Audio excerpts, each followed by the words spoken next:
Duncan Robinson. Duncan Robinson, man. So it was just reported about an hour ago that the Pistons acquired Duncan Robinson in a sign and trade deal for 3 years, $48 million, $16 million a year. And from what I understand, the second year is partially guaranteed and the third year is non-guaranteed. So it sounds like the Pistons have given themselves a little bit of flexibility with this contract. We just got to wait and see how that plays out. But just looking at his averages. So last season, Duncan Robinson averaged 11 points, 2 rebounds, 2 assists on 43, 39, 88 splits. And going out for the Pistons is Simone Fontecchio, who has 1 year remaining on his deal for, I believe it's $8 million. Y'all can fact check me on that, but I think it's $8 million he has left on his deal for 1 more year. So the Pistons did get more shooting. Duncan Robinson is a 6'7" forward. And as I mentioned, he's known for his shooting ability. I think his best years were 2019, 2020, where I think 1 year he shot like 44% from 3. It was crazy. He hasn't done that quite since, and he has some down years since. I think he was in the low 30s a couple years ago, but the last year or two, I think he's back up to 39% on the last 2 seasons. So that's still good, right? It's still good. But here's the thing, man. I didn't think this was even going to materialize because he recently declined his player option with the Heat for $20 million. And I thought initially bringing him was not even going to be a reality because, we're obviously going to try to get Beasley for 14. So an extra $6 million at least for him, I was thinking, because I thought he declined for more money, but it didn't work out that way. So from a money standpoint, I don't think it's bad. I don't think it's great. But I don't know how good it is for this team as of right now, if I'm being honest with y'all. It's really early, so that could change, but I don't know. I'm not too sure. And here's why. When it comes to Duncan Robinson, he's not a great defender, right? And I'm just asking myself, what does this mean for guys like Ron Holland, who had a great rookie season, who was the backup 3 pretty much all of last season? Does this mean that Robinson is going to provide more shooting at the 3 in the backup role, or is he going to be a starter at the 3? If you do that, you're sacrificing a lot of defense for shooting. So I understand, but I don't know if that's the direction you want to go because the Pistons are a defensive first team. I'm not sure that's a great idea. I personally, guys like me, I wanted to roll with the guys that we have, the wings that we have, Asar and Ron. I wanted to roll with those guys and focus on getting a big, because to me, that's the biggest need right now, is having a bigger front court. We brought back B-Ball Paul, right? Paul Reed, but I think that may be more for security as a 4th big. We didn't sign him to a big contract. I think it was 5 years for 11 or 2 years for 11 million. So like 5.5 a year. So that's not bad as a 4th big, right? But I think that's the plan with him, is more for insurance. I could be wrong, but I think and hope that that's just for insurance, because I still think we need to get bigger. But when it comes to Duncan Robinson, if the plan is to play him at the 3, like I mentioned, I don't want that, because that's going to mean it's going to cut into minutes and possibly development for guys like Asar and Ron, who I think long-term can be fits here, especially since the Pistons brought in Fred Vinson, right? Shooting coach Fred Vinson. They brought him here to work with these young guys shooting-wise, So I would have rather have seen, or just, kind of waited on the incremental growth and improvements from those 2 guys, and keep the defensive intensity, or not intensity, but the identity intact. But if the plan is to replace him with Fontecchio, I'm with that, because you guys all know, if you followed my channel for any amount of time during the season, you knew that, I really was struggling with Fontecchio, because the thing that he did best, he was not doing well, right? Being a catch and shoot guy, he was not great at that. His shot betrayed him last season. He never really found his way.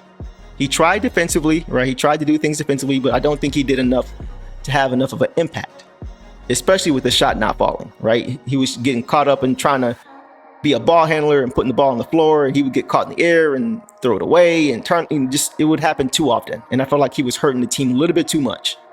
So if the plan is to replace him there, okay, but does that mean you're going to play Duncan at the 4?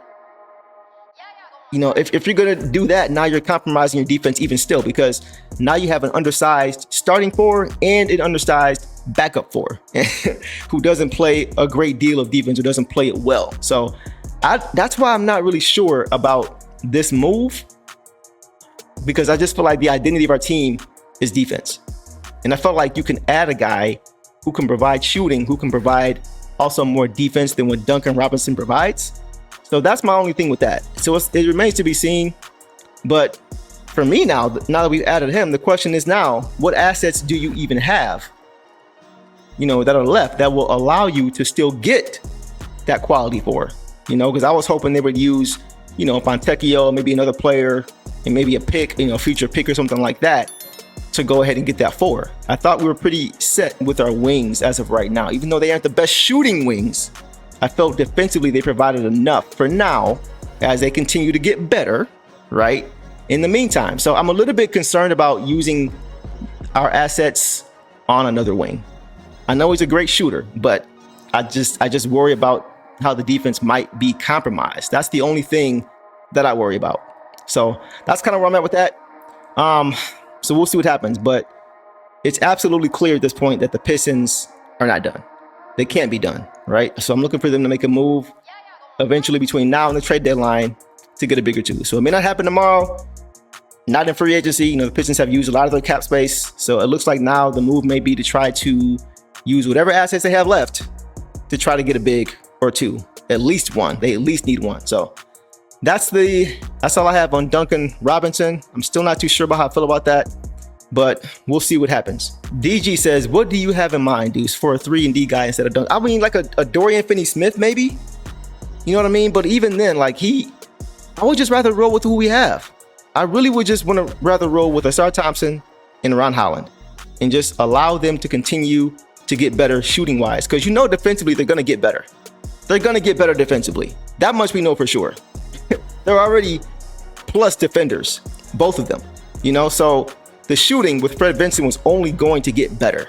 And that's why I wasn't too sure about this Duncan Robinson move. So to answer your question, DG, I feel like we didn't necessarily need to get a 3-and-D guy in free agency because we have guys who have the potential to be able to be serviceable or at least respectable from long range. And you're getting the defense, which is the Pistons' identity. All the dirty work, all dog. I'ma dive on the floor, go try to block every shot. And I'ma be physical with you the whole game. Stu gonna be physical with you. When you think of the Pistons, you think it's just hard work and just gritty basketball. That's just the identity you gotta have when you put on that jersey. I'm not your average breed of canine. Not a good dog, I'm bad boy for life. I set the tone, don't care about no tick. Let it be known, I get my respect. Come in the lane and see I don't bluff. If you retaliate, that's on ya. Big talking pundits, I hear you're ashamed. Talking that shop, you must run this way every day. Tryna tell ya, put the dog palm, mess around, find out, Tryna tell ya, put the dog palm, mess around, find out,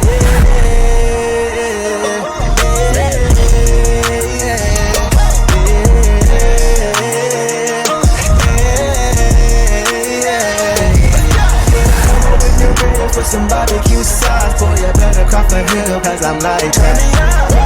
When you're ready for some barbecue sauce, boy, you better crop a hill, cause I'm like that.